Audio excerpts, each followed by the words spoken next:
ବୋତାମ ନଥିବା ପ୍ୟାଣ୍ଟକୁ ଗୋଟେ ହାତରେ ଟେକି ଧରି ଆର ହାତରେ ପୋଲିସ ଆଉ ବ୍ରଶ ଧରି ଡାକୁଛି, ବାବୁ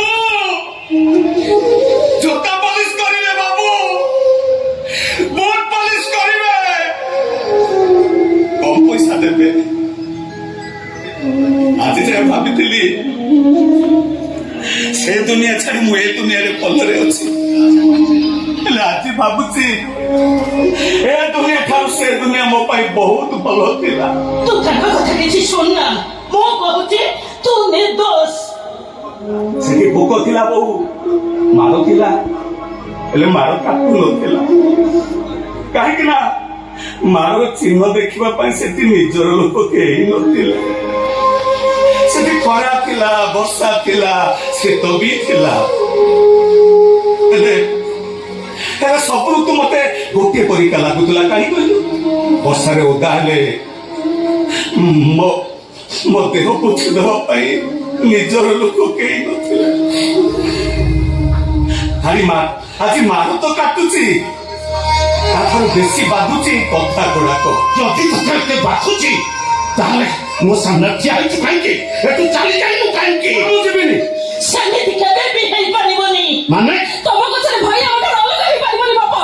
ତା ନହେଲେ ଗଣିତ ମାଷ୍ଟର ତମମାନଙ୍କ ପାଖରୁ ଅଲଗା ହେଇଯିବ। ଏବେ ଏଇଠୁ ରାତି ପାହିବା ପୂର୍ବରୁ ସରଳ ଯଦି ଏ ଗାଁ ଛାଡି ଚାଲି ନ ଯାଏ ତାହେଲେ ମୁଁ ସାଇ ବାବାଙ୍କ ମୂର୍ତ୍ତିକୁ ଚାହିଁ ଶପଥ କରି କହୁଛି, ସକାଳ ସୂର୍ଯ୍ୟ ଉଦୟ ହବା ଆଗରୁ ଏଠି ମୋ ଜୁଇ ଜଳୁଥିବ। पिता धर्म पिता शरण पिता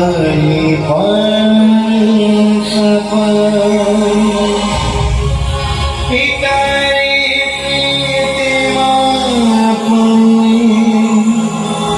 प्रियंते सर्वदेवता। ବାପା ମୁଁ ଯିବିନି। और कहलो जीवनी ନା ଯିବିନି। जीवनी तो ଯିବିନି କହିବ ନା, ଯିବିନି ଯିବିନି ଯିବିନି जीवनी ନା ଯିବିନି ଯିବିନି।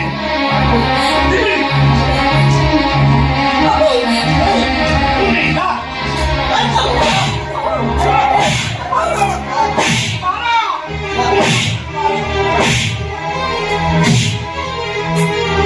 ମାର ମାର ଆହୁରି ମାର।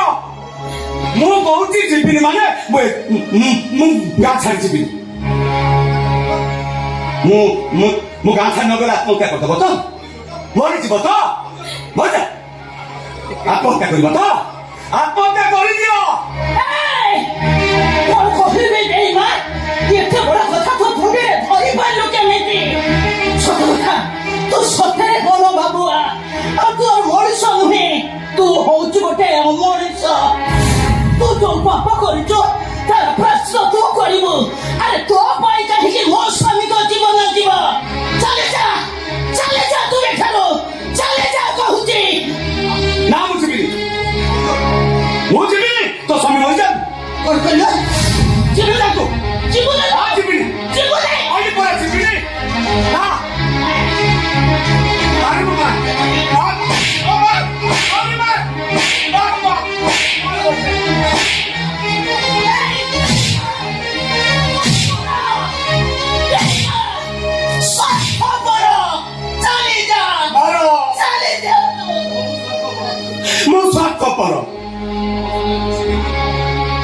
ମୁଁ ସ୍ୱାର୍ଥପର। ତୋ ସ୍ୱାମୀର କିଛି ହେଇଗଲେ ସେ ଆତ୍ମହତ୍ୟା କରିଦେଲେ ତୋତେ ବାଧିବ, ତୁ ହଇରାଣ ହବୁ। ହେଲେ ମୁଁ ଏକା ଛାଡି ଚାଲିଗଲେ କାହିଁକି ହଇରାଣ? ଯିଏ ବଞ୍ଚିଛି ବଞ୍ଚୁ, ଯିଏ ମରୁଛୁ ମରୁ। ମୁଁ ଯିବିନି ମାନେ ଯିବିନି। ঠিক কইছো তো, তুই তো করে বাবা মা ছবে ওরা বাবুয়া। তুই কেন জানি সম্পর্ক কোন? চিতে তো তালি পছি গড়িয়া বসা মনুষ্য করছন্তি, তো তাঙ্কর মন চাহুছো। जो মততে স্নেহ মমতা দে এতে বড়ই আসিছি, তো তার বিধবা কথা চিন্তা করছো। চাবি যা তো আমার সামনে চাবি যা কହୁছি। হ্যাঁ যা কହୁছে। না ମୁଁ ଯିବିନି। जीवनी না আসুনি ଯିବିନି। জীবনে তো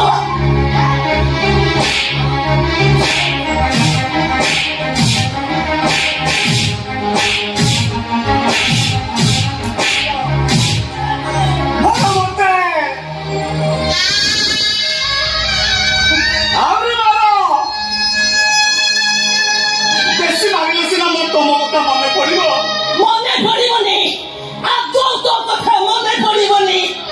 କହୁଛୁ ନା ମୁଁ ଜାଣେ ତୋ ସ୍ୱାମୀଙ୍କ ଅମଙ୍ଗଳ ଚିନ୍ତା କଲି ତାଙ୍କ ମରଣ ମୁଁ ମୁହଁରେ ଧରିଲି ସେଇଥିପାଇଁ ତୁ ରାଗିଲୁ ନା ସେଇଥିପାଇଁ ତମେ ମତେ ସେମିତି କଥା ଗୋଟେ କହିଲି ବୋଲି ପୁରା ତମମାନେ ମତେ ମାରିଲ ମାନେ ତମେ ମାନେ ମତେ ମାରି ନଥିଲେ ମୁଁ କଣ ତମ ଉପରେ ରାଗି ପାରିଥାନ୍ତି ତମ ଉପରେ ରାଗି ନଥିଲେ ମୁଁ କଣ ଭଲରେ ବଞ୍ଚି ପାରିଥାନ୍ତି ତମ ମାନଙ୍କଠୁ ଦୂରେଇ ଗଲା ପରେ ଯେତେବେଳେ ତମ ମାନଙ୍କ କଥା ମୋର ମନେ ପଡିବ ତମ ମାନଙ୍କୁ ଦେଖିବାକୁ ମୋ ମନଟା ଯେତେବେଳେ ଡହଳ ବିକଳ ହବ ସେତେବେଳେ ଆଜିର କଥାକୁ ମନେ ପକେଇ ମୁଁ ନିଜକୁ ନିଜେ କହିବି ଏ ସରଳ ତୁ କାହା କଥା ମନେ ପକେଇ କାନ୍ଦୁଛୁ ସେ ତତେ ଜାରଜ କହି ମାଡ଼ ମାରିଲା ସେଇ ବୋଉ କଥା ମନେ ପକେଇ କାନ୍ଦୁଛୁ ଯେ ତତେ ବେଇମାନ ସ୍ୱାର୍ଥପର କହି ମାଡ଼ ମାରୁଥିଲା ସେଇ ଭଉଣୀ କଥା ମନେ ପକେଇ ତୁ କାନ୍ଦୁଛୁ ଯେ ତତେ ଭିକ୍ଷାରୀ କରି ଗୋଇଠା ମାରି ଘରୁ ବାହାର କରିଦେଲା ଆଉ ଦୁଃଖ ନାହିଁ ଆଜି ଯାଏ ଜାଣିଥିଲି 2 କେ 2 ଠିକ 2 ଦୁଗୁଣେ 6 ଭୁଲ କିନ୍ତୁ ଆଜି ବୁଝିଗଲି 2 କେ 2 ଭୁଲ 2 ଦୁଗୁଣେ 6 ବି ଭୁଲ জীবন মথারা হিসাবাকে নিদি কে বেসাহি কি বেসুনা সোনা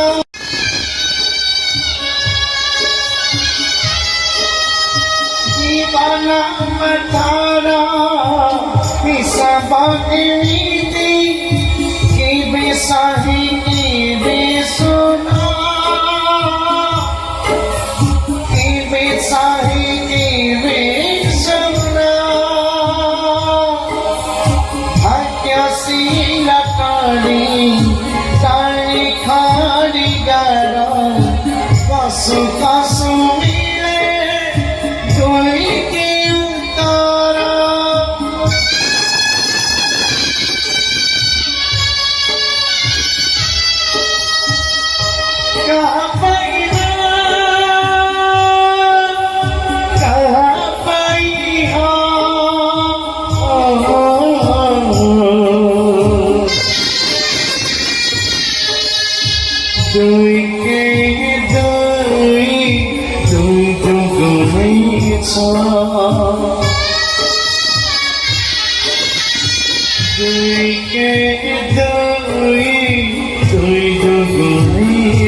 आईसीयू 7 नंबर बेड रोगी निज लोक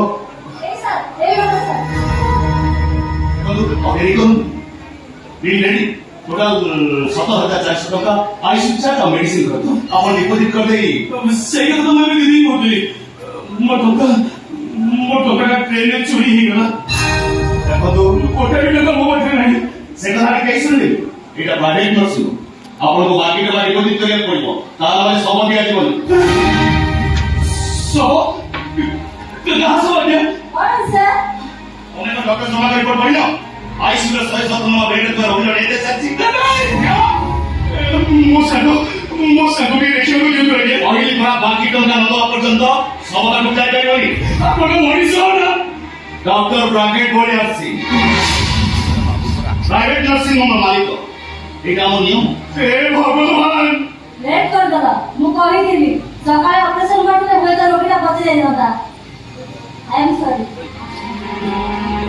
मु लेट कर नहीं क्या मते लाଗୁଛି ମୋ ସାଙ୍ଗ ଆଜ୍ଞା କୁହନ୍ତୁନି କୋଟି କୋଟି ଟଙ୍କା ଆମ ଓଡିଶାରୁ ନେଇକି ପଳେଇଲା ହଁ ମେନ୍ କଥା ହଉଛି ରତ୍ନ ଭଣ୍ଡାର ସାର୍ଟିଫିକେଟଟା ରଖିଛି କହୁନି ଶୁଣୁନାହାନ୍ତି ସେ କ'ଣ କହୁଛି ଶୁଣନ୍ତି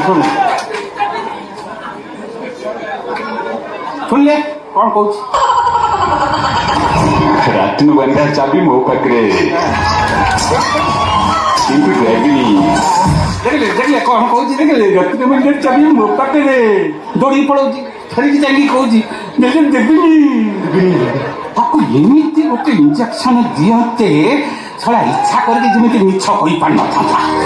ଏଠି ଧରନ୍ତା କୋଟି କୋଟି ଟଙ୍କା ଆମ ଓଡ଼ିଶାକୁ ଫେରି ଆସନ୍ତା। ଦେବେ ନା ତମକୁ ଦେବି।